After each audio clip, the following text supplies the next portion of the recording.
Today's project is called Farm City Found Sounds, and it's a collaboration between the Royal Philharmonic Orchestra, the Cambridge Corn Exchange and National Trust's Wimpole Farm. And Dame Evelyn Glennie is our featured artist for the project. We're doing an exploration around her rural upbringing. We're really grateful for the RPO and their resound wing in helping us put this project together, and also Netherhall School who have arranged for the kids to be available and to come to this wonderful place on a day like this. These projects are very much about people working together with the same aim to engage young people in music making. This is a very exciting year because of the artisan residency I have at Cambridge, and to collaborate with the RPO is always really a joy, and it's a privilege as well. One of the things that makes this project particularly different is, firstly, we're starting on a farm surrounded by animals, and we're outdoors and we're all a little bit cold, and so that's given an intensity to it. There's the three-way partnership on this project, a group of young people, the Royal Philharmonic Orchestra, and then a soloist in Dame Evelyn Glennie, so that makes for something quite unique. There's a brief to this which is not about repertoire, it's not about technique, it's about listening. It's incredible how, being brought up on a farm myself, how you are so in tune with everything on the farm, and sound was a huge element of that.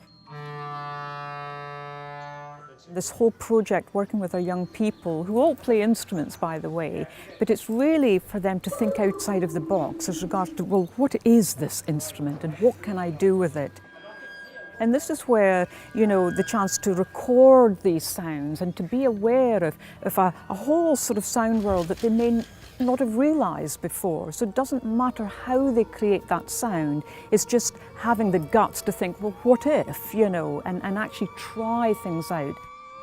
One of the things that we're challenging them to do is to somehow go right back to the basics of sound production, of listening to what the potential sounds of their instruments are, and then to use that as a resource to start to make music. That will be a thing that also then feeds into our later work with the main body of the Royal Philharmonic Orchestra, and we'll be asking them to do the same. I think the creativity of the kids that you see is a really exciting aspect of it for us as musicians. Their fresh approach to sound is really quite interesting, exciting, fun, funny sometimes. It's great. You could just see the attention of the students has been really wrapped with the stimulation they're being given, and it's a whole new environment for them. I think that whole idea of working with the Royal Philharmonic has just raised their aspirations and broadened their horizons. It's different to be working with professional musicians. You get to learn a lot more without really learning in an orthodox way in a classroom.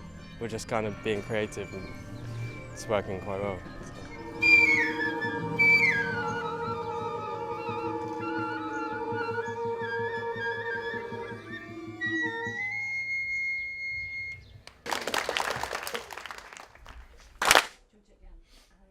In terms of the student leadership, one of the things that I'm really hoping we can do is have moments within the performance where some of the young performers stand up, they turn to the section that they're playing in, and they take over the leadership of that team in a kind of guerrilla tactic kind of way, trying to wrestle the material from the principal conductor. And I think that will, both theatrically will look good, but it also enables us to musically do really sophisticated things.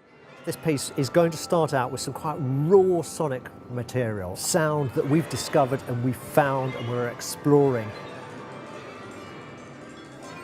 Towards the end of the piece, that sound's become quite focused into something that unifies all of the musicians on the stage. It'd be really good to perform something new. So normally, like, you could be performing a song, but this is like our piece and we've composed it so it feels like your own when you're performing it. So yeah, it'd be really cool to see that.